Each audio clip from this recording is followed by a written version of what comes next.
Are you guys ready for another history lesson? Since it's Women's History Month, let's kick it off with a woman's history story out of New Orleans.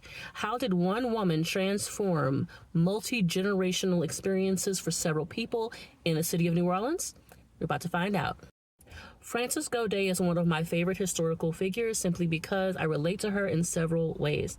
Frances Gaudet was a woman of mixed ancestry who moved from the state of Mississippi to the city of New Orleans in the early 1900s. Upon arriving there, she discovered a major social issue where children who were without homes were being jailed simply because of the city's vagrancy laws.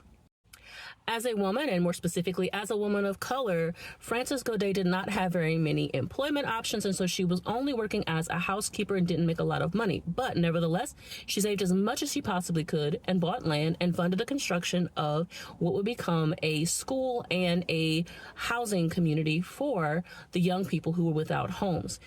Other people did assist her coming in to teach the children trades. And by virtue of doing so, she was able to transform the lives, generationally so, for several people in the city of New Orleans by changing the economic situation, the opportunity situation for everyone who came through her doors. Want to learn more about information like this? Be sure to follow my page so that you can stay tuned for more historical gems like this. And I highly encourage you to look up Frances Gaudet in the city of New Orleans.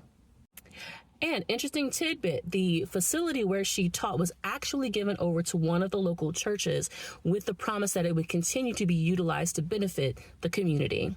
This is what happens when women are given opportunity to excel. We invest back into our communities.